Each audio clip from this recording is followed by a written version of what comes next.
Just under 24 hours away from handing away some good old-fashioned hardware. Welcome back to CMO Gymnasium in Tyler, Texas, home of the Bishop Gorman Crusaders, for our continued coverage of the Macy Chen Memorial Tournament. The morning campus, we begin day 2. This time we're in gold bracket play, the quarterfinal round. It's the Lady Wildcats of Rain taking on the Lady Crusaders of Bishop Gorman. The Lady Wildcats coming off of a dominant win just less than 24 hours ago against the Marshall Lady Mavericks, and a game that saw one of the best three-point shooting performances that we've seen out of any team on the Antler Sports Network in this early broadcast season. In the first half alone, not only did they shoot 17 for 38 from the field for 44%, they also shot 6 from 17 from downtown. I don't know about you, but you don't have to be a basketball savant to know that you can't beat a percentage like that with a stick, ladies and gentlemen. And speaking of the Rains Lady Wildcats, let's go ahead and check out their dominant win against Marshall in our first condensed game.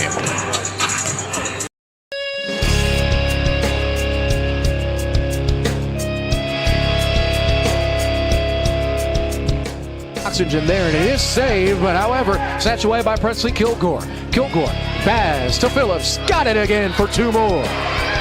To the corner to Phillips. J.C. Phillips drives, gets to the corner to Jazzy Phillips, to corner 3-ball, nails to trifecta. Instead will reset, great decision making there to reset things. Corner 3 for Thompson again, got it from downtown.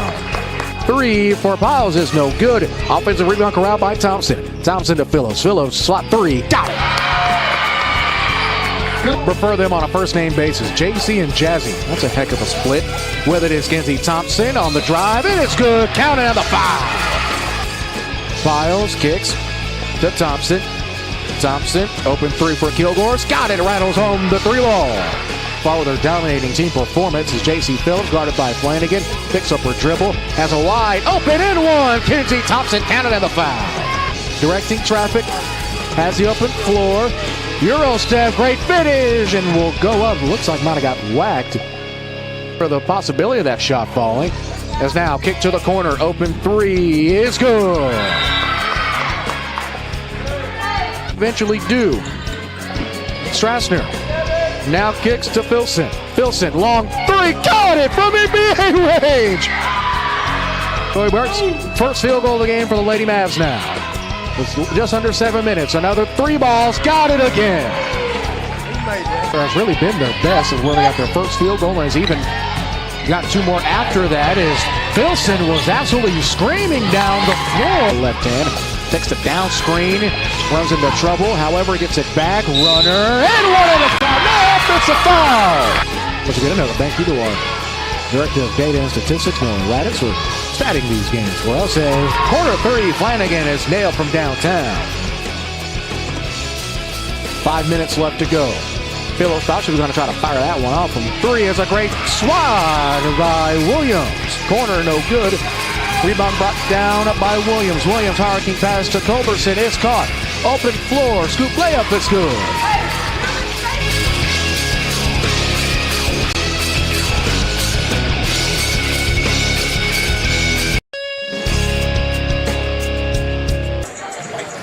Once again, the Rains Lady Wildcats, a dominant win over the Lady Mavericks of Marshall. And their opponent for today, as we get ready to reach the top of the hour here in Tyler, Texas, the Bishop Gorman Lady Crusaders took on the Lady Bulldogs of Kilgore in their opening matchup.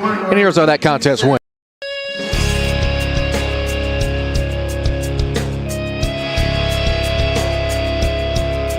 In the first, Mapu takes the screen on the elbow. It's going to be a bounce pass in the short corner by Rose. Got it for 2. And now on the reset is Meads. Meads kills her dribble. Gets it to Mapu. Fires the trifecta. Got it! But shot. There's nobody there. A little bit too much on it. On the drive on the far side is Meads. Meads, great skip pass. Up and under. Layup is good. Exteriors, official roofing company and glass of the Antler Sports Network. On the fall-away bucket on the open break is good by Ruth Mooney. 4:10 left. In the corner with it is Witt. Witt to Oliver. Power dribbles in for 2. Oliver's been dominant down there on the right block. Haven't really been able to stop her all day. 1-point game, low. Layup and 1. 11 in the first half. Quick throw is to Lowe. Lowe, great extra pass. Layup is good. Able to have accurate passes to get it to him. Quick tip is deflected, but however, Lowe still has it.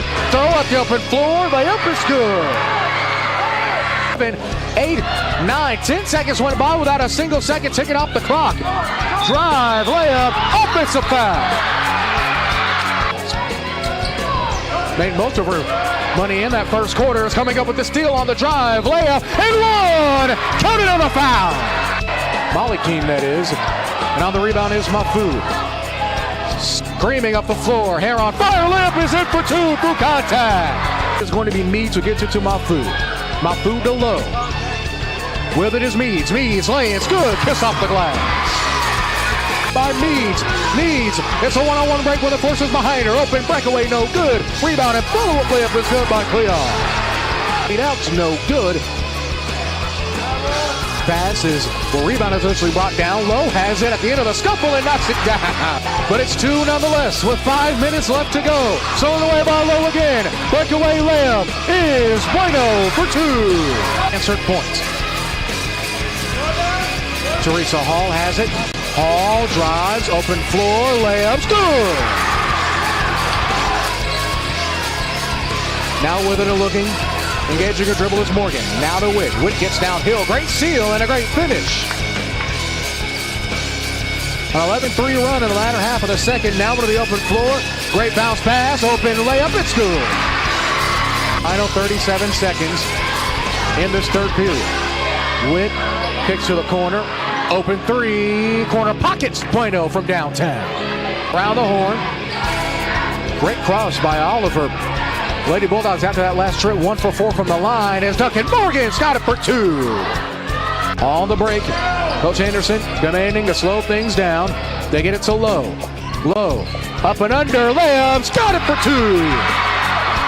On line two, Remigio. Euro step is no good. Rebound by Matson. She goes back up with it. It's got it for two. 13-point contest is stolen away by Keene. Keene on the drive, 9 seconds, foul, and the lane for two. Count it.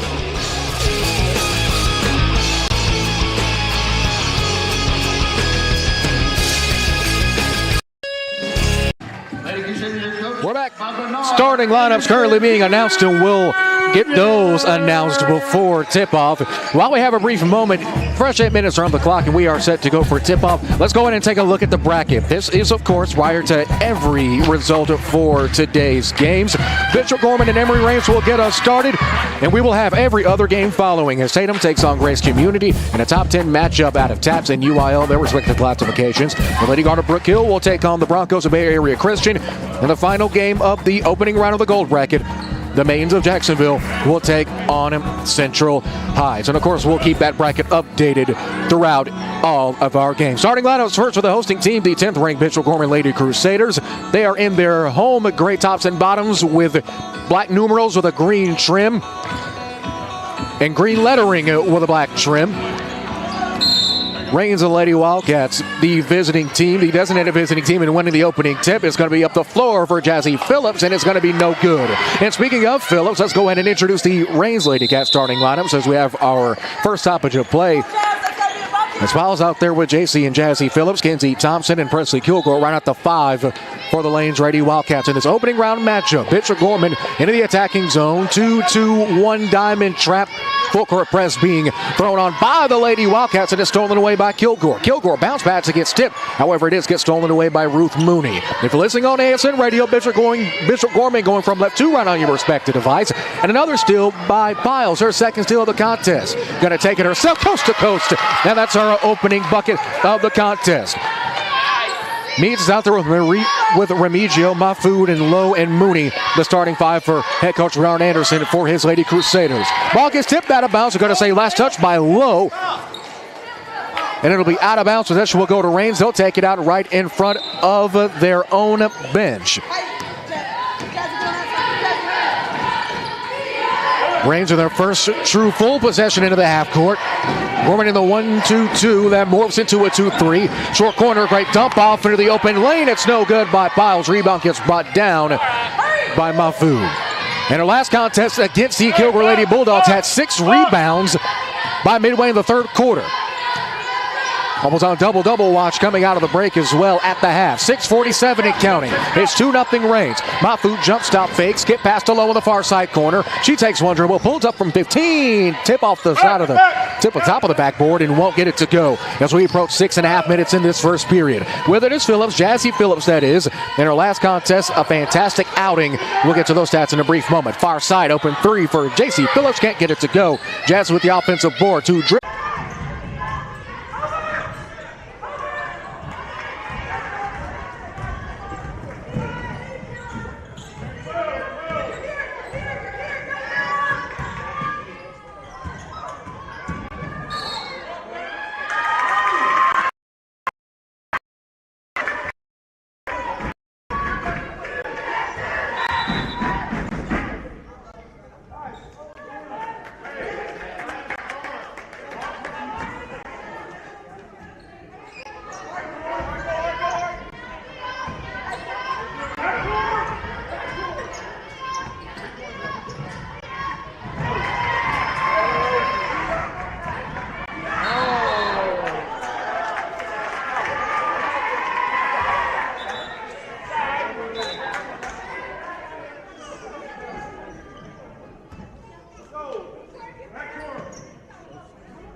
Clock operator, to let you know, is Gorman head football coach, head coach Ed Burns. He's a football coach, so. So what if he's a football coach? A football coach can run a clock. Well, that's true, but we usually try to run the clock out. Well, you know what they say, you can lead a horse to water, but you can't necessarily make it drink. Absolutely.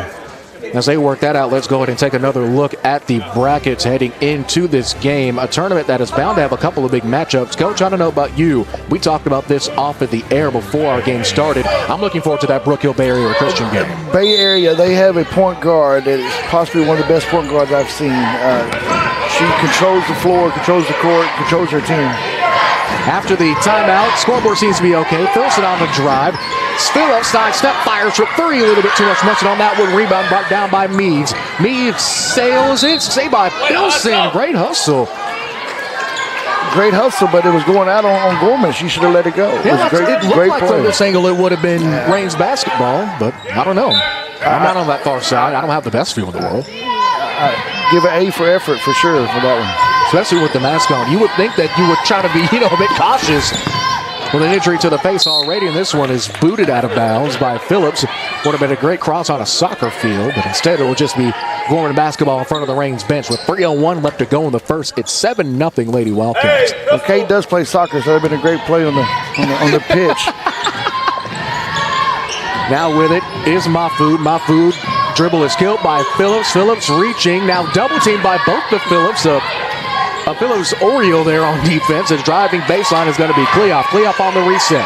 Her dribble is killed as well. Looking at Coach Bernard Anderson. He's going to call a timeout and stop the bleeding. We'll take our first break. It is gold bracket time here on the Antler Sports Network. 2:40 left to go in the first. Back in 1 minute on the Antler Sports Network and AntlerSN.com.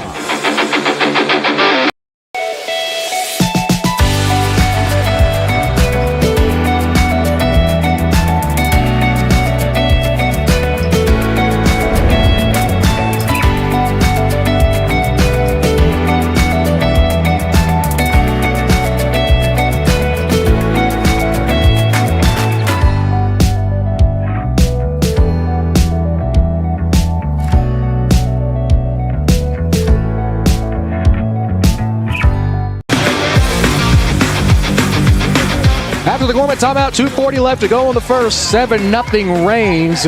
So far, Coach, the only really, I guess you can say, nick in the Lady Wildcats game so far in the early going is that they have 2 fouls. And like I say, they're so fast, and they get up and down the floor so quick, and the defense is so pressing.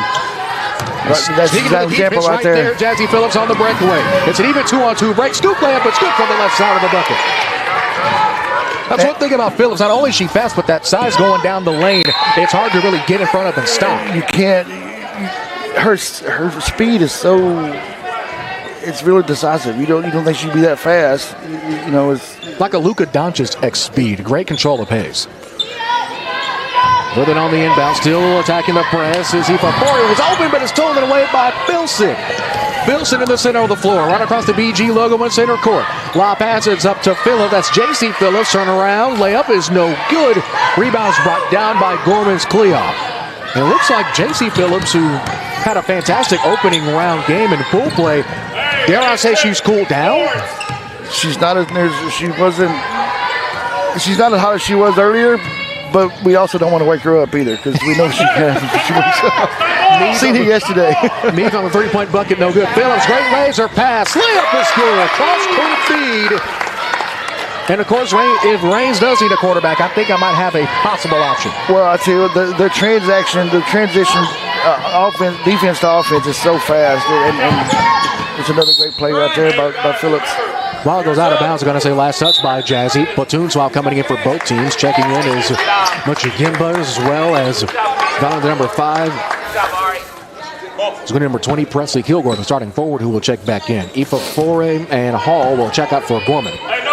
Inside of a minute and a half. Gorman still looking to get on the board. 11-0 our score. Turning and spinning into the open floors. Meads gets it picked clean by Kilgore. Kilgore, 3-on-2 break, layup with the right hand. Got a kiss off the glass for 2 and gets the shooter's roll to boot. Now 13-0 run. The drive spell continuing for Gorman defensively. we just want to get the ball across half court. Yeah, got that right. I mean, that's a great start as it's stolen away by Kilgore again. Kilgore with a head of steam, doesn't have numbers, and wisely slows down and waits for reinforcements. Phillips is over to Piles. Piles for three, short, nobody home. And it's stolen away once again off the pass by Piles and gives it immediately to Mukjagimba. And now Phillips. Phillips faking the pass, back over top of the key, left side slot to Piles. Phillips down low, looking for the bounce pass cross to Jazzy Phillips. Scoop, layup, short. Offensive rebound again by the Range Lady Wildcats. Kick open three, right side, back iron, no good. Tough rebound again by Phillips. That's offensive rebound number 9 already by my count. 25 seconds left. Gorman on the break. Layups, no good. 21 seconds left on the defensive glasses. Presley Kilgore. And now, Coach, you think they might try to take for the last shot, or what do you say? With their offense, they could probably take for like shoot here to get a rebound and maybe 2 for 1. 2 for 1. You without a shot clock. Quick as they are. J.C. Phillips get pass open. It's Piles for three. Rattles in and out, no good. Offensive rebound, and it's going to be the end of the first quarter. A very quick first quarter. A first quarter that, yeah, guess what? It's all Range, folks. The Lady Wildcats carry a solid lead into the second, 13-0. Back in 1 minute on the Antler Sports Network and AntlerSN.com.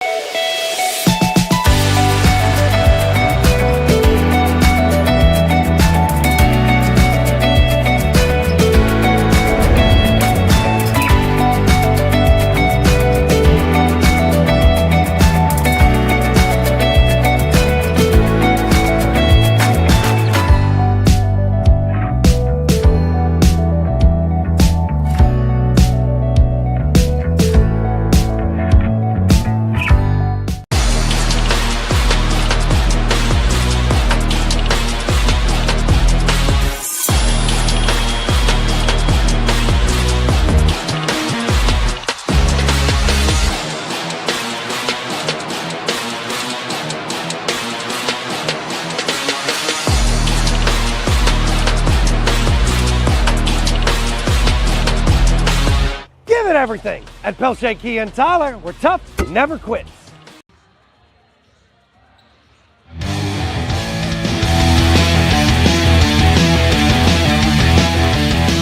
Second quarter, just moments away here in the Rose City of Tyler, Texas, for the quarterfinal round of the Macy Shinnerford Memorial Tournament. Happy to be with you on ASN1 as well as ASN Radio if you're tuned in there.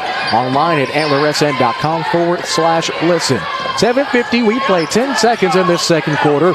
Lady Crusaders have yet to score. The arrow will flip, so it will go in favor of the Lady Wildcats, and it's stolen away by J.C. Phillips. That's Phillips' third steal already today. 7:39 in counting. Steps up. Thought she was going to fire a three ball there. Here's Piles. Piles layup is good for 2. She leads all active scorers with 8 points and gets 2 more there with 7.5 left to go in the first half. Almost stolen away there. Instead, they get it to up the floor to Lowe. Lowe is stellar in the game against Kilgore. They're definitely going to need some offensive production out of her to crawl back into this thing as they get it to Mooney, and a foul is called against Presley Kilgore. I believe that is her first or her second. I think by my count that'll be her first. Gorman inbounds and under their own basket. Yep, scoreboard does confirm that is her first foul of the game. 7:12 left to go. Corner 3, a little bit too much mushing on that one. Feels it on the rebound, almost had it roll out of bounds, but maintains possession with 7 minutes left to go. Well, that is J.C. Phillips on the far side. They reset now to the top of the key to Kilgore. Kilgore skip pass. They get it down low to Piles. Piles immediately double team to the short corner, trying to get the inbounds pass, and it's stolen away. Another fast break opportunity here. Low driving, will rise up, gets whacked, and will head to the line to shoot 2. She pops right back up. Thankfully, she's okay. Shooting foul is going to be called against J.C. Phillips. Second of the quarter for the Lady Wildcats. You know, Lowe, she led all scores yesterday for Gorman. She had 15 or 17 yesterday for Gorman. She's not really the best shooter on the team. They're definitely going to need her. First free throw, back iron, and off. Listen, all free throws are brought to you by, along with the entire coverage of the Macy Shinnerford Tournament, by Spartan Exteriors, official roofing company of the Antler Sports Network. Low, second shot, quick shot, can't get the shooter's roll. Offensive rebound is brought down by Meads, though. She goes back up, but she'll head to the line. 2 quick fouls in about 10 seconds. This time is going to be on Ariana Filson, the sophomore forward. that's what Gorman has to do. They have to find a way to get to the free throw line and they have to get range and foul trouble. And that's really going to be your best bet, as that falls back iron and through. Gorman finally now onto the board. 15-1 our score with 6:47 left to go in the first half. Dribbles, buckle of the knees, fires. Can't get the shooters on the second. This will go out of bounds. Last touch by Filton, who's absolutely frazzled, giving a look to the referee with confusion. So Gorman to get the ball back again out of their own basket. Low to inbound, cross screen, now the down screen. Looking for help, and it's going to be a steal by Filson. Filson, one step, rises up, can't get it. Tries to clean her own mess instead, and the finish and follow through for two. Kilgore, she came out of nowhere for the rebound on that one. I mean, that's really how Reigns has been able to dominate so far. Not only do they team rebound, but they're so quick and they rebound from everywhere. Me is trying to go coast to coast, but doesn't have a passport. No good. 6:40 left to go. It's still 17-1. In the attacking zone, kick out to Filson. Great swing pass to Phillips. Set shot for three. Front iron, no good. Rebound brought down by Remigio. And, Coach, the Lady Wildcats have gone cold from three. This is the exact opposite of what we saw yesterday. Yeah, they haven't made a three yet, and it's weird because yesterday they was, 6 for 10 in the first half? In the first half from downtown alone, these Lady Wildcats were 6 for 17. Most teams will be happy to go with that for an entire game, let alone 16 minutes of basketball. Some teams have to do that for the whole year. 5-second violation is called as Mafu couldn't get free. Substitution now as Cleoff will check in for Amelia Meads with 5:47 left to go. Well, thankfully, the offensive, well, I guess you can say in this case, quote-unquote, lack of offensive production, for whatever it's worth, is being caught up by defensive transition baskets. That's Filson. That's wide open under the bucket. Well, that's the thing. Who needs a three when you get underneath the basket and shoot the high percentage shot, you know? Yeah, last time I checked, 4 is more than 3, and if you get 2 quick buckets every couple of seconds, exactly. We'll take that over a 3 any day. Good on move. the drive, Filson takes the charge. She's got the call. Tried to get one yesterday and didn't have much luck, but this time, Coach, as we take another look, was right place, right time, and took the fall, too. Big contact there. Once again, with the mask, that takes a lot of gusto. Yeah, yesterday, she was moving, and that's why she didn't get the call. Today, she sat still, and she was there. I do like how Gorman's been a bit more aggressive, though, on the offensive boards. First shot is no good. Follow-up is going to be down the floor. Second shot, third shot opportunity. Except they'll kick out. Open three for Thompson. Nobody home.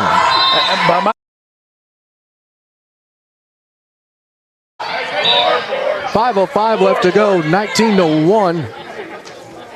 Our score, Reigns, still dominant. I would hate to try to see the offensive rebound count. I lost count at 10. Have you tried to keep up? I'm just thankful right now that Reigns has not made a three yet.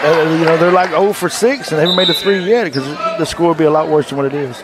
Yeah, it's ridiculous because even if you look at their game against Marshall, shot 16 for 17 in the first half. Second half they shot 1 for 4. They still went 25%, but they also shot less than half the threes they took in the first. But if you look at the scores from yesterday too against Marshall, this first half has turned out to be exactly like the first half yesterday. Yesterday it was 45-1 at halftime. At the half, yep, it was 19-1 now. So yeah, great memory. 45-1, right on the nose. Good job, Coach. I'm old, but I'm not that old. Memory's not gone yet. Far side corner. It's a skip pass now to Thompson. Thompson, the Piles, leading all scorers. She has 10. We're looking to get 10 on the follow-up layup. Offensive rebound again, this time by Emma Knight, who recently checked in. And now 21-1 our score. 4:28 left to go in this one. On the far side, the layup is going to be Kenzie Thompson, and shooting foul is going to be called against Gorman's number 11, Kate Cleoff. That'll be her first, team third. As a team last time went 8 for 13 for the charity stripe for 61%, almost 62%.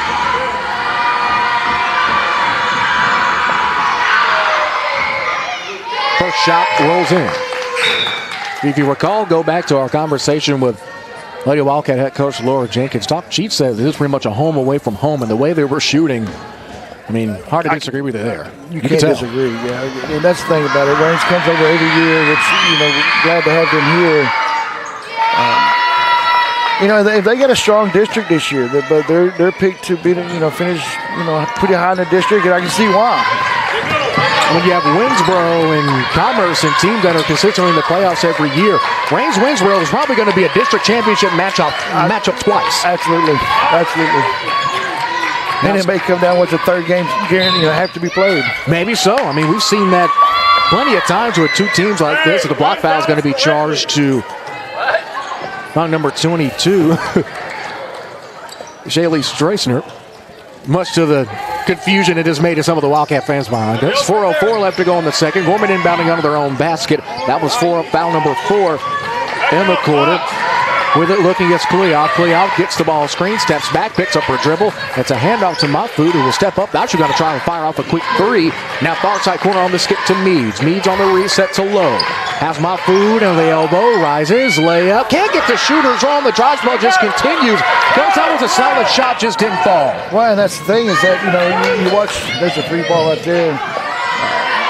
As much as Gimba couldn't get it on the follow-through, however, on the offensive board and going back up is going to be Piles. She will go for a layup and head to the line. That's foul number 4 against Gorman. Now both teams awaiting to possibly get into the bonus. Foul is charged to Lowe. That's her second, team 4th. Well, like I said, I don't even want to imagine what the offensive boards look like right now. I mean, the offensive rebounding for the Range is dominant underneath the basket. Piles' first shot is good. The junior combo guard at the charity stripe. Was 2 for 2 from the line against Marshall and is looking to do that same thing here today.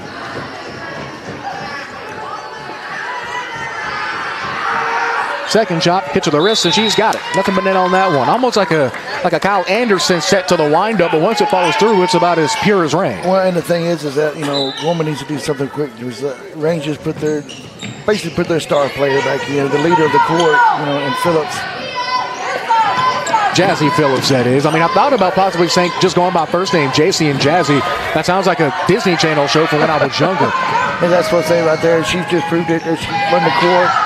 Layup and a great extra pass, and that's where selflessness turns into extra money for your team. 27-1 our score. You can tell she's a team player. She's a team leader. 3:05 and counting left to go in the first half. 27-1. Going to try to possibly get head coach Laura Jenkins heading into the break. Ball goes out of bounds. Possession will stay this way with Bishop Gorman. Hey, we're in 4 out. Adele, go inside. Actually, no, box. Adele, you're inside. Inbounds pass is now over to Kleoff with 2:55 left to go. Kleoff skip pass to Lowe. Lowe's going to fire a 3-ball short. However, they're still getting open shots. The thing is, they have to be more confident in them because they're great shots. Now they're just chucking up bull jobs. Yeah, they're just throwing the ball up now instead of taking a shot. And the thing about Rangers is still so aggressive. They get the ball. They don't set up no offense. They just take off running. They remind me of the old Lakers when they had Magic and Worthy and just running up the floor. Yeah, just run up the floor. As Lowe layup, thought it was going to be a possible charge taken by Gimba, but instead will just stand straight up. And however, they will give up the offensive board. With it off the close side here is Mead. Mead stutter step. They get it to Kleoff, who gets ahead of steam. Great bounce pass. Corner 3. No off again. Rebound brought down by Jazzy. Jazzy into the open floor. It's a 4-on-3 break. Now it's a 4-on-4 and a steal by Kleoff. Great job running through, staying with the play to come up with the stop. We got numbers here. On the layup, and it's swatted away by Jazzy. That's where the speed of Jazzy comes from into play. She was down underneath the basket, other end, she comes all the way back and makes the block. Take another look. Jazzy said the music stops here with 2:04 left to go. A platoon swap coming up. It's going to be Closer Neal as well as JC Phillips. Also checking in is going to be looking to see what that final number is. That's Streisner, the final Lady Wildcat to check in. 27-1. 2 minutes left to go. Pull up 3 on the cross. And she's got it from downtown. That's one way to get on the board. Minute 49 left to go. Well, it needs to get them jump started right there. There's a great play by Meads to get past Jazzy on that. Jazzy to the corner. Closer Neal. Skip pass is into the open floor for Streisner. Back iron. Can't get the shooter's roll. Ball gets tipped. Stays in bounds for the Lady Wildcats. Second chance bucket, though, no good. Rebounded by Mead. On my count, they are now 0 for 8 from the three-point line. And yesterday, like I said, they were 6 for 17. I mean, why not? You can't get out of a funk by not shooting last time I checked. That's Kleoff on the runner. Great seal, and it's no good. Rebounded by Jazzy. Knocking on the door of a minute. Left to go on the second. Substitution pending as JC Hetvick drive. Push forward. Layup's good. But, again, why make the threes if you can have the high percentage shot like that, drive to the basket? And it's not even just the high percentage that's been killing them, Coach. It's the volume in which they're shooting them.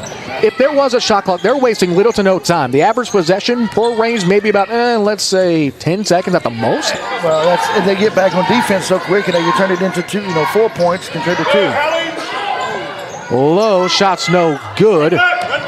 Defensive rebounds brought down by Osornio as we hit inside of 30 seconds. And the reason we're slowing down right now, they're playing either 2 for 1 or the last second shot. And we've already seen miraculous shots in this tournament so far, and even as JC fires from the corner, can't get it to go, make that 0 for 9. There's another offensive rebound. Skies it to Phillips again, 14 seconds. So would you really count this as a 2 for 1 if you don't get the 2? This is a firing off a 3. Another one, now 0 for 10. This time it's going to be low for the offensive rebound. 3 seconds, 2 seconds, 1 full court heave, nobody home. And that is how we will head to the break. We'll take a short one, 30 seconds. We'll see if we can get to head coach Laura Jenkins. More in the half coming up after this on the Yellow Sports Network.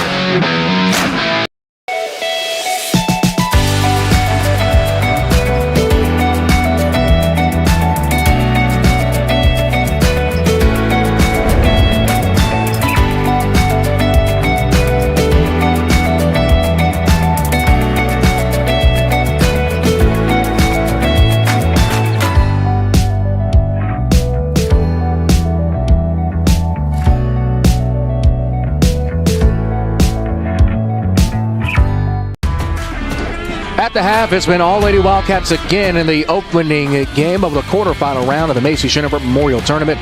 Lady Wildcats up big early on, 29-4 our score. Once again, we're joined at the table by head coach Laura Jenkins. Coach, you started off your first game of the first half going 6 for 17 from downtown. Now you haven't hit a 3 yet. Is there something going on? We asked if there was something in the water the first game. Is there something in the water now? Well, it is an early morning game, which is nice to have because, best case scenario is you get down to San Antonio and have, games in the morning. So right. It's just the girls will continue to shoot. Those shots will continue to fall. Just the reminder of don't let it be a mental thing. Girls get that blocker of it becomes mental. Trust your form shooting. Those shots will go in. So stay tuned to the second half. Now, Coach, we talked about, especially on air, how quick your possessions have been. Average maybe 10 seconds, not to mention coming up with steals and in transition. Do you plan on keeping up that breakneck speed, or are you going to slow things down in the second half? What do you say? We like to play fast, yes. Of course. But obviously, if we need to get set and run a play, then we will. But we've got lots of threats. So you've got to defend 5 girls out there on the court because every one of them are looking to score.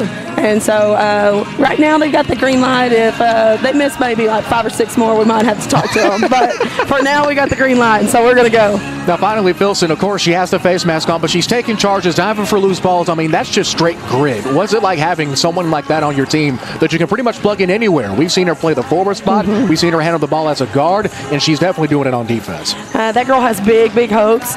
So any colleges need to make sure they keep her on the radar because she definitely does have that grit. She wants it, not afraid of it, not afraid of anything. And that tenacity, her first step is pretty quick. So watch those feet. It is, very. She's really quick. She enjoys the contact.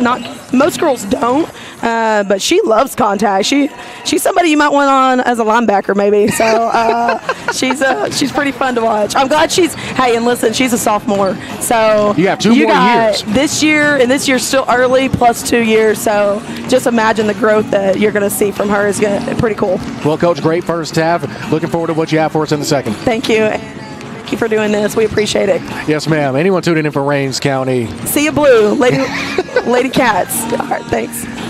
Once again, thank you to Coach Jenkins for taking the time, speaking to us at the half. We've got about 5 more minutes till we head to half number 2. 29-4 our score. Halftime report continues after this on the Antler Sports Network.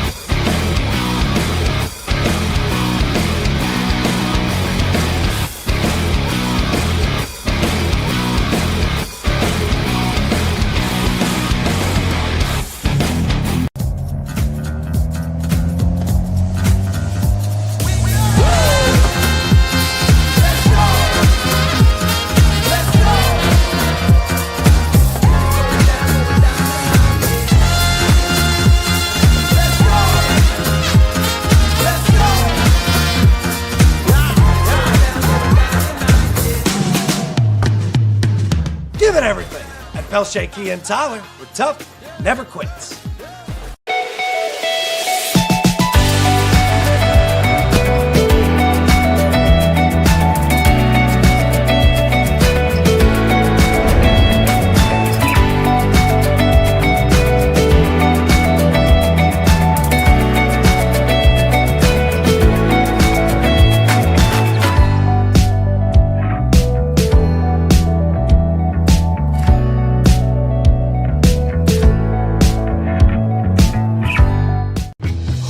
When my Marco's craving hits, it really hits. And with unlimited medium one-topping pizzas for $6.99 each, I can cover tonight's cravings and tomorrow's. Nice. Marco's. Pizza lovers, get it. Feast your eyes on Marco's Pepperoni Magnifico. Fresh dough made daily, topped with our signature sauce. 3 real cheeses, classic pepperoni, plus crispy cupped Old World pepperoni. Pure pepperoni perfection for just $9.99, but for a limited time only.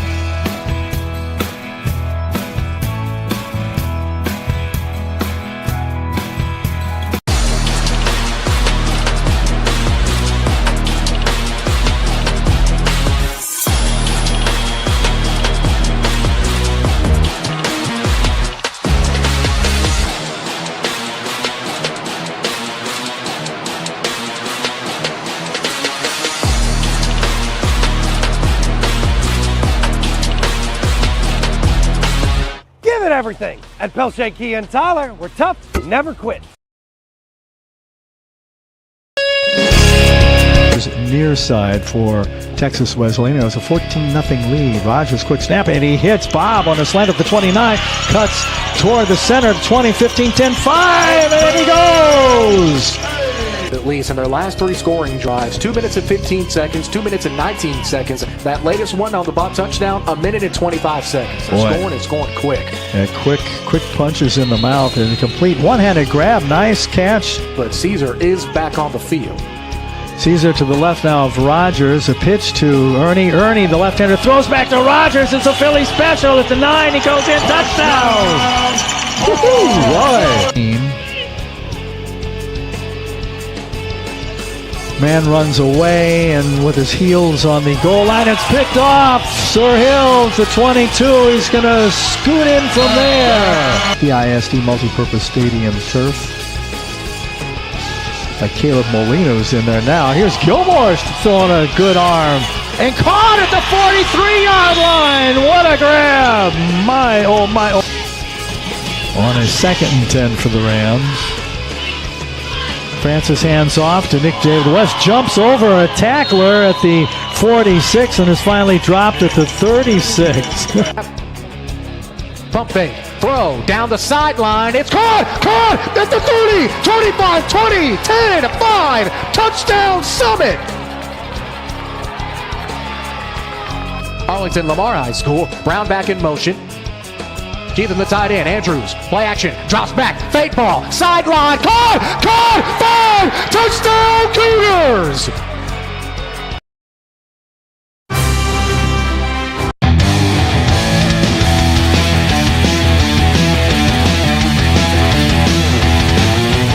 Second half just moments away from tipping off here in Tyler, Texas on the campus of Bishop Gorman High. Happy to be with you for yet another game as a part of the Macy Schinover Memorial Tournament. Home of the crew, Jared Jones and the coach here. Happy to be with you courtside. Coach, we just heard from Reigns head coach Laura Jenkins. If you had to take a guess, do you think they'll keep this pace up or you think they'll slow things down? I don't think they're going to slow it down. I mean, I just don't see it happening. Not with this team. Let's find out. With it is Jazzy. Jazzy gets it down low, looking for Piles. Jazzy on the reset. Skip pass to JC. Far side corner. She'll fire a 3. That 3 is no good, so it looks like the drive spell may continue. Instead of taking the 3, get extra pass to Piles. Short corner. Can't get it. Tipped by multiple Lady Wildcats. However, it's going to be Remigio who comes up with a defensive board and drawing the foul on the block. This one is going to be charged to the Lady Wildcats number 10. That's J.C. Phillips. That's her second, team first of the quarter. The thing I've noticed about Range yesterday, they are aggressive on defense, but they don't foul a lot. They're they're very protective and not foul. I mean, they had 6 total fouls yesterday as a ball club. As a quick three is no good off the side iron. Last touch by the Lady Crusaders. That will give the Wildcats the basketball back as we played just over 30 seconds in this third quarter.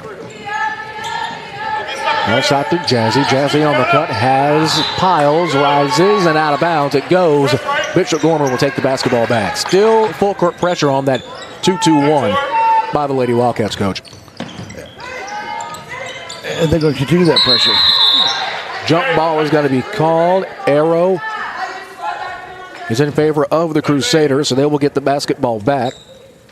7:08 left to go. They swing to Meads. Some fans want a double dribble, and even head coach Bernard Anderson had to give a little chuckle on that one. As on the head fake, rising up is Moody short. Might have been possibly deflected. He wasn't sure. It was deflected, but Jazzy also tried to save it. Unfortunately, stepped on the line. Jazzy J.C. said that 5 times fast. 6:55 left to go in the corner. Looking, had the baseline, was Moody. Instead, they get it backside to play off again. Excuse me, that's Remigio. 6:45 left. Remigio, the senior, sending a 5'1" the guard. Waiting for the down screen is going to be low. Possible Princeton set with a possible double screen. Low sets the first screen. Second screen doesn't really make contact, and a travel violation is called against Remigio, and Reigns will take the basketball back. And that's the only reason why Range is slowing down right now, because Gorman's not shooting the ball, they're throwing the ball out of bounds. And not a lot of pressure. No. Downhill pressure, at least. Past 6.5. JC now over to Piles. Piles to Jazzy. Jazz bounce pass, and it's out of bounds. It was deflected as Rams will take the ball back under their own basket. 6:20 left to go in quarter 3. Five. As they have to Piles now to JC. Great feed and an even better finish. I mean, that's just communication without even saying a word. Getting into open space, an even better feed. It's like you know where your player's going to be, and that's the thing about Jazzy. There's another steal by Range right there. As Piles takes the free throw line, pull up jumper, backboard, no good. I guess the bank isn't open this early.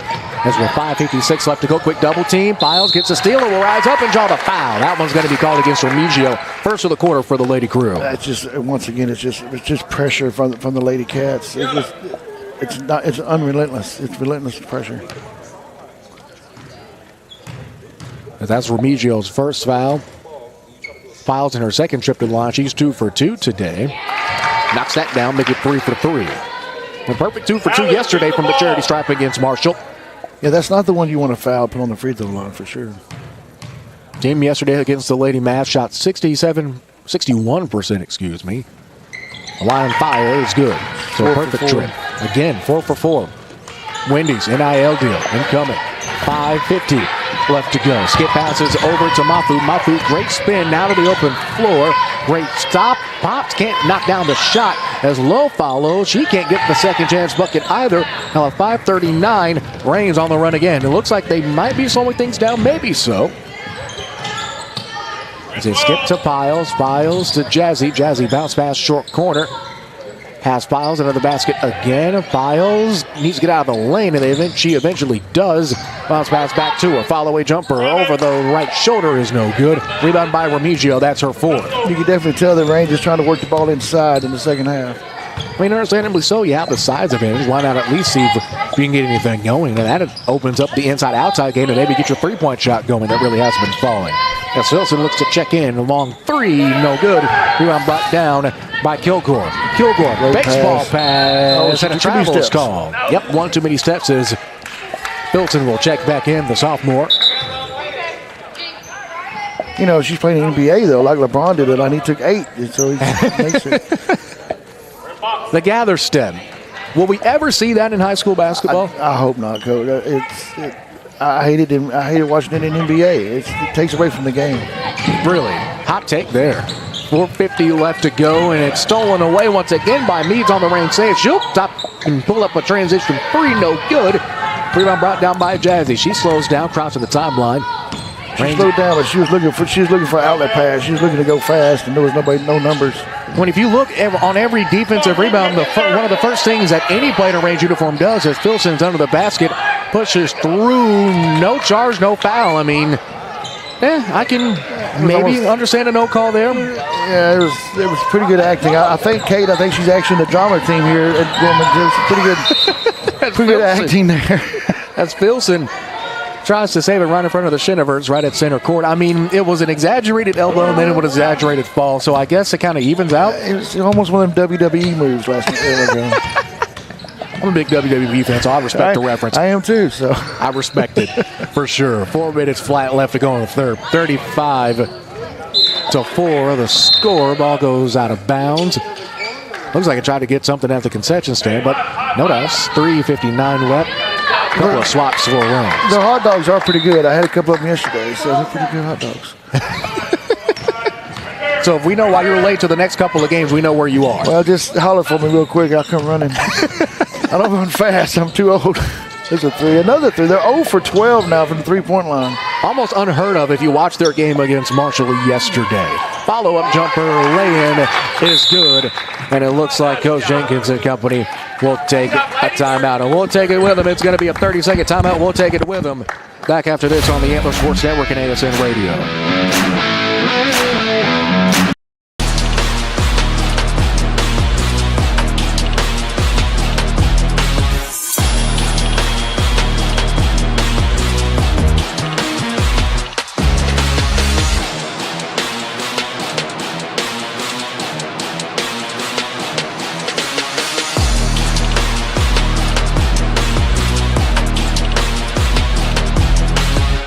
Everything. At Pelche Key and Tyler, we're tough, never quits.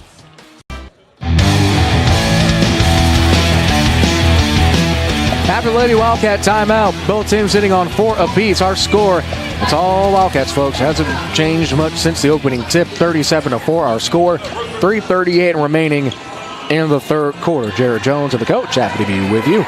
And coach, this has been a lot of basketball that's being played, but some of these games that go pretty quickly like this one kind of break things up. They do. And yesterday, we actually had a couple yesterday that we never stopped the clock in the second half because, the taps rule is up by 40. You don't stop it. So that's a great thing to note. This is under TAPS rules in terms of clock management. So if it's 40 or more, clock will run in the second half, I believe, until it gets to 10 or under, if I remember correctly. So, yes, sir. It was good in football for us, too, a couple of games we had issues. Well, I know one thing, that 5 overtime game that was here against All Saints, that was a classic. I'm not even a head coach, and I don't have much hair as it is, but I lost most of it. There's another missed three. What is that, 0 for 13 0 for 13 now. But another offensive rebound, so. As Jazzy goes up for 2 for the second chance layup off the putback with a huge smile. And they're still pressuring. They're up 39-4. I like, But, don't change your game plan. You got to prepare for the next game, too. I mean, if you have a district that Reigns had, you can't really blame him either. As Filson fires from downtown, no good. The drive spell continuing from 3 for whatever it's worth. As Ifafori slows down, halts and gets it behind her to Clea. Clea's getting closely guarded by Mujigimba. Drive going up, and it's going to be, I will not even attempt it. Kudos to some of the parents and fans here at Reigns for giving us a pronunciation card, but no, I will not try to pronounce it 5 times fast. I struggle pronouncing it 1 time slowly. With 2:37 left to go, and now Remigio will head to the line for the second time today. A foul is charged against Mujigimba. How's that? I like it. Is that good enough? It's good. Thank you. I appreciate it. First shot for Remigio is no good. We talked about Reigns missing so many threes, and they didn't do that yesterday against Marshall. I bet if Marshall was here, they'd be like, where was this at yesterday? Right. Like, this is could have had a shot in this one. Second shot, window, and good. I guess the bank is open at 9:49 on a Friday morning. Mine's not, or if it is, ain't nothing in it anyway. So. Oh, you and me both, my friend. Amen to that. 2:33 in the rolling in the third. It's Filson. 3-on-2 Euro step. Scoops, layup. Can't get it to go. Might have been some contact there. As Filson will now tie things up. arrow is going to the Lady Wildcats, so the rich just keep getting richer with 2:27 left in the third.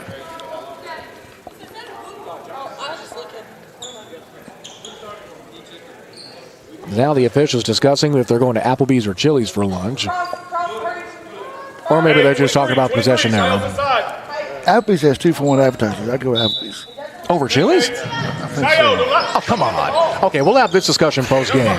With 2:25 left to go on the third, a food discussion will be at the conclusion of this one as Jazzy can't break the dry spell. Over 15. As Filson goes up on 3 defenders. Wow. Foul is going to be whacked to Kleoff. I believe that is her second. However, it is the team's second of the quarter.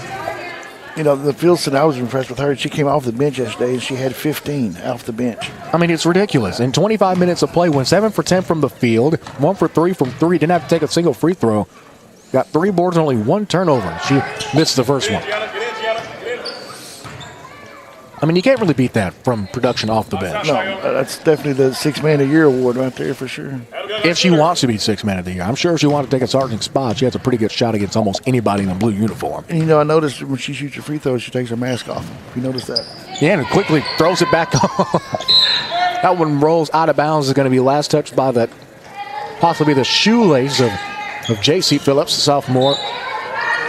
Now with 2:15 left to go, Gorman will head back to try to take down this range full court press. It's a great pass, just a little bit too high. Well, not high enough there as Jazzy pulls up for the mid-ranger. No good. JC on the offensive board. She can't get it either. Ifafori on the defensive glass and hands it to Kleoff to maintain possession. Kleoff gets to the middle of the floor, weaving through traffic, going up the loop and right into the parking lot. Coast to coast with a pass split for 2 and the foul. Just pretty much went through all 5. And even some of her teammates just right down Main Street in the mayor's office. No appointment needed. 39-7 barring this free throw. Yeah, that was a one-man show all the way down the court. Just give her the ball and let her run. Coach Anderson says she may be the fastest player on the team, and I see why. They're just seamlessly weaving through that press. Really easier than we've seen anyone in a Gorman uniform do it today. It's a great bounce pass onto the basket, and it's good by Emma Knight. Her first bucket of the game, and she's on the board. 41-8, minute and a half left to go in the third. There's Mafu, skips over to Kleoff, and high pass, it's tipped again by Filson. Filson, layup's good on the breakaway. 43-8 now, inside of a minute 20. Kleoff surveying the floor, jump pass is a skip. Now bounce pass to Mafu, and a 10-second violation called, and now Range will get the basketball back. Treats all will check in for Gorman in exchange for Kleoff and get her much needed break. I mean, running like that, I feel like she might deserve a quick swing on the bench. You know, some coaches may sit there and say, why are they pressing at 43-8 in the third quarter? But the thing is that you can't stop your game plan. You have to continue to let your girls play and get ready for the next game because you got another game to play. Right. There's still a championship to be won. As the winner of this game looks like it will be the Range Lady Wildcats, barring something unforeseen. Well, not necessarily unforeseen. They'll take on the winner of our next contest, which will be who myself, including many of us, think could possibly be the game of the night or game of the day as the 9th ranked in UIL 3A Tatum Lady Eagles take on the 9th ranked in Tax 4A Grace Community Cougars. So another Tyler team, 3 Smith County teams in this tournament, in both Gorman, Brook Hill, and Grace respectively, as that foul is going to be called against Ifafori on the floor with just under 22 seconds left to go in the third. As Ifafori's first, team third. Now both teams sitting at 3 team fouls apiece. Well, I think the clock ran a little bit longer after the whistle that time. Well, hearing from head coach Ed Burns, head football coach who's running the clock on this one, as JC fires. Dry spell continues. 0 for 16. Follow-away layup is no good for Knight. Second chance, third chance is no good either. And she wraps her up. Looks like she just tried to get that one back. A little bit of upset there. And you see that happen a lot in both boys and girls basketball. You miss a couple layups, you get frustrated, you just want the ball back, and times like that, you just accidentally foul. Well, she was just telling her good morning, just giving her hugs and good morning to her. I mean, yeah. I mean, let's mark it up to sportsmanship. Sounds about right. 7 seconds left to go in the third. With it along the dribble drive on the side is Mafu now. Mafu double team by Filson and company. Filson ties it up with 0.6 seconds left. I don't understand why they go to the side. You got more room if you go in the middle, but I mean, that's the number one rule of a press break. Stay off the sides. As that will be the final horn of the third as we head to the fourth. It's been all the rains and now still 8 more minutes left to go in the final period. We head to the fourth. Back after this, Rains up 43-8 on the Antler Sports Network. And our coverage of the Macy Shinneberg Tournament brought to you by Spartan Exteriors, official roofing company of the Antler Sports Network.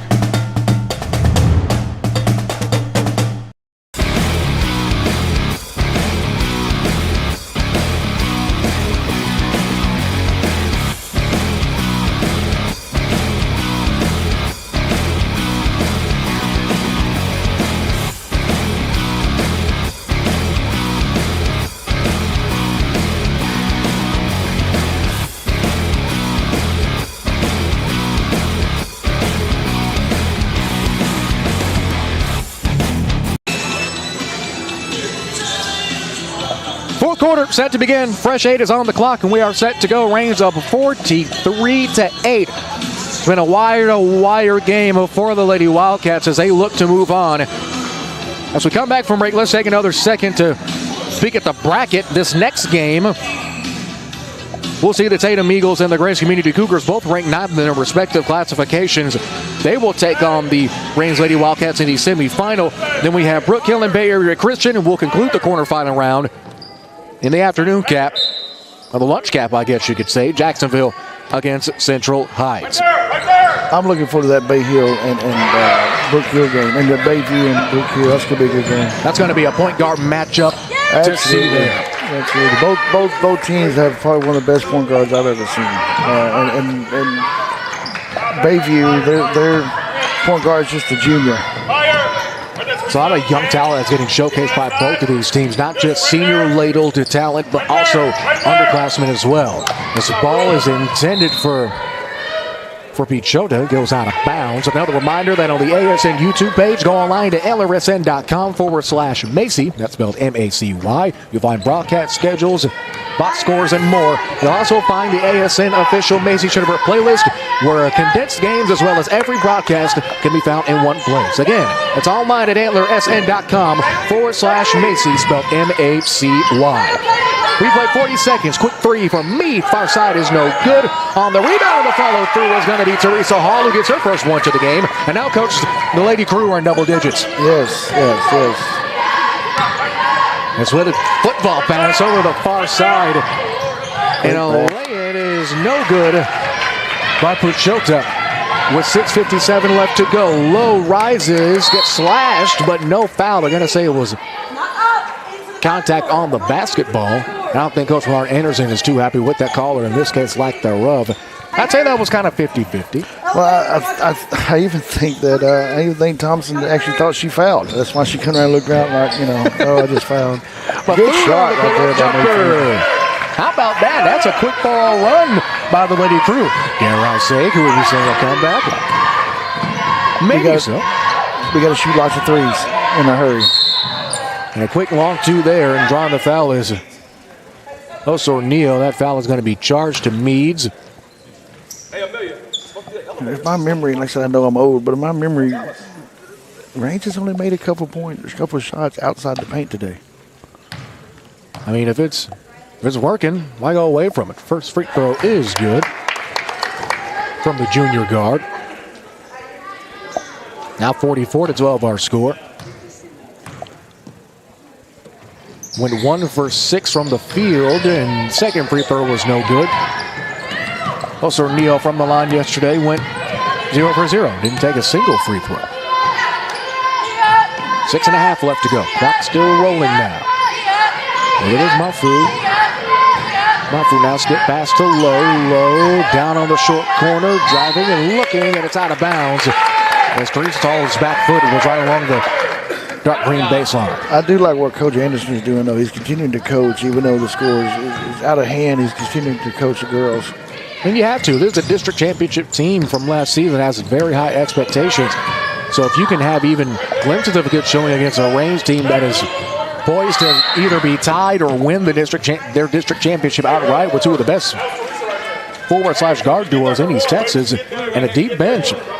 You have to coach games like this. That's the thing about Range, that they're so deep in the bench, and unfortunately Gorman's not right now. But they're going to get there. Indeed, and games like this help them get there. Absolutely. Thompson, kick to the right side. 0 for 17 from the three-point line. It almost seems it's dumbfounding.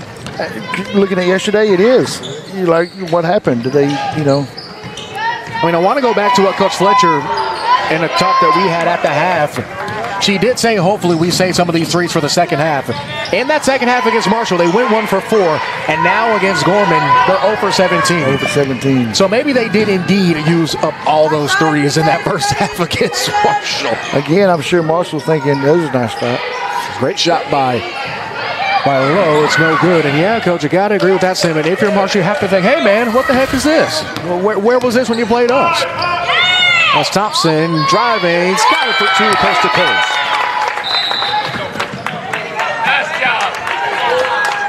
And it looks like both coaches were calling for a timeout, but it looks like they're going to give the timeout to head coach Laura Jenkins. It's a 30-second timeout, and we'll take it with them. 5:08 left to go in the fourth. Back after this on the Other Sports Network.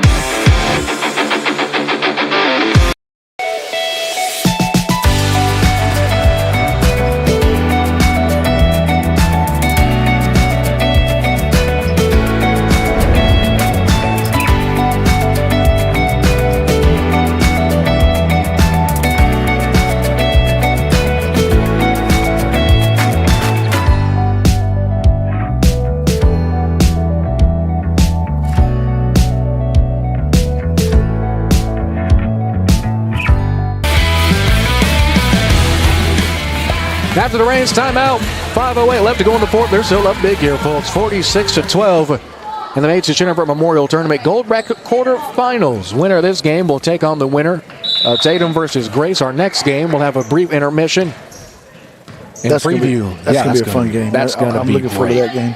It's a lot of great games in a quarterfinal as well. Pretty much every game is championship caliber. Then on the reset is Meads. Meads surveying the floor. Quick swing to the far left side. Now reset to the right slot.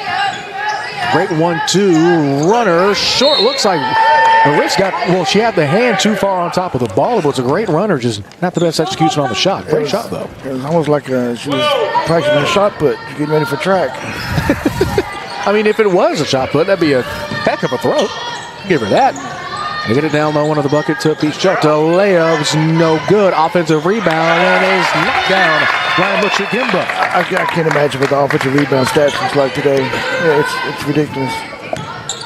One thing to note, the Antler Sports Network record as the three ball falls short for most offensive rebounds in the game belongs to the Rams of Texas Wesleyan. Well, no, I take that back. It goes to TCU when they took on Texas Wesleyan over on ASN 2. As the layup is good by Osornio to get them to the half-century mark.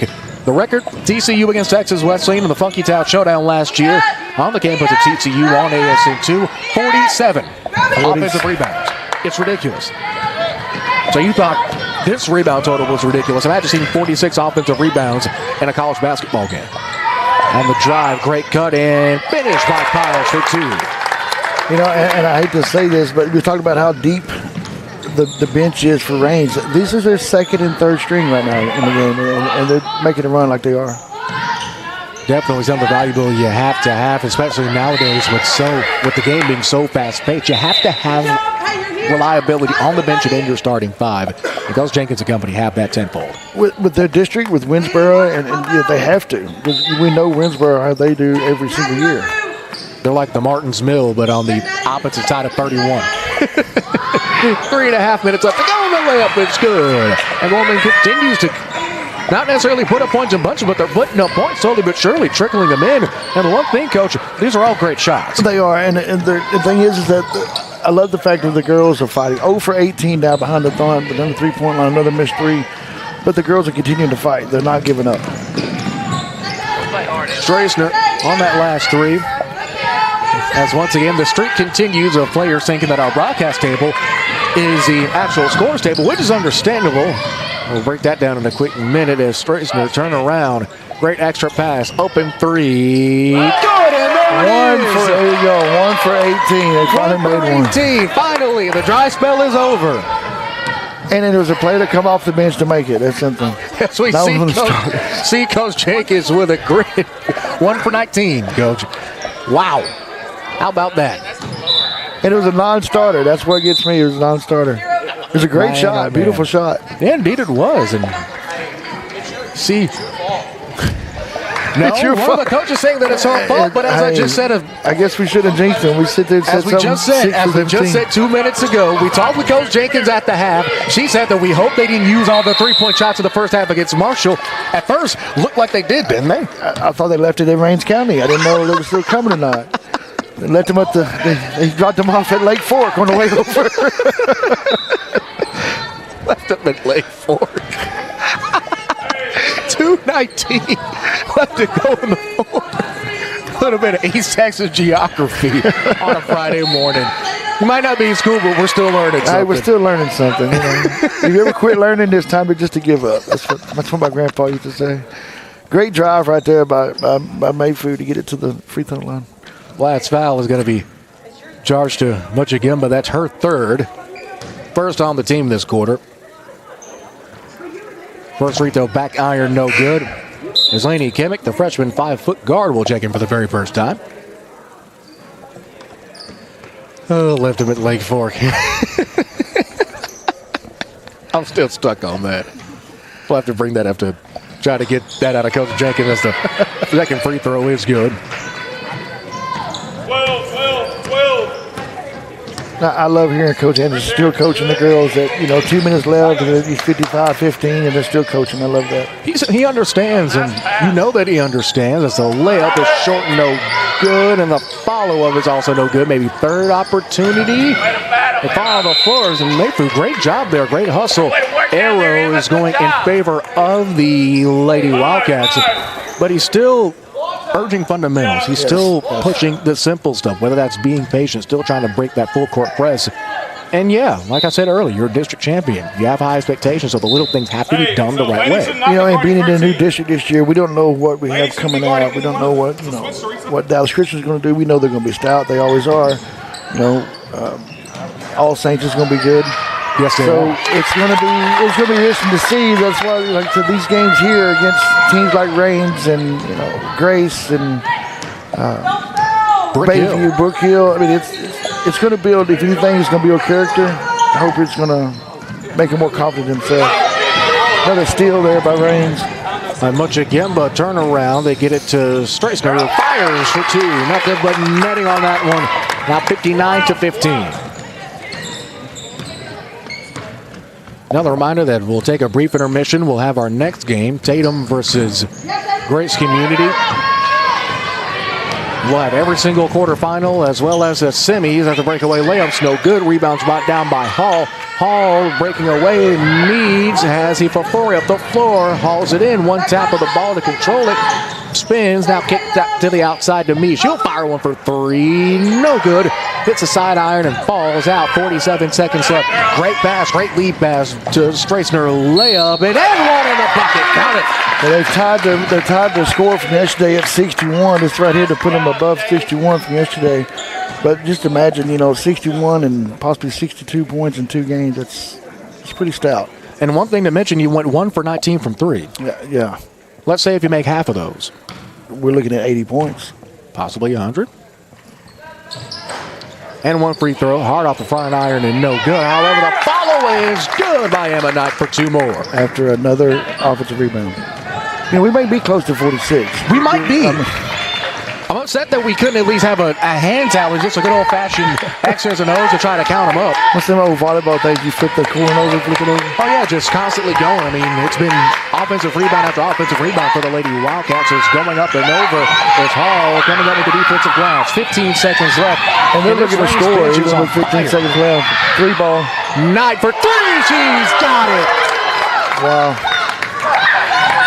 As we see Jesse Phillips in front of us. Absolute jubilation as that is our final horn. And there's our ball game, folks. Our score, our first quarter final is down with the books. 66-15. We'll try to get a brief conversation with Coach Jenkins and put a bow on this one. Back after this in 1 minute on the Antler Sports Network.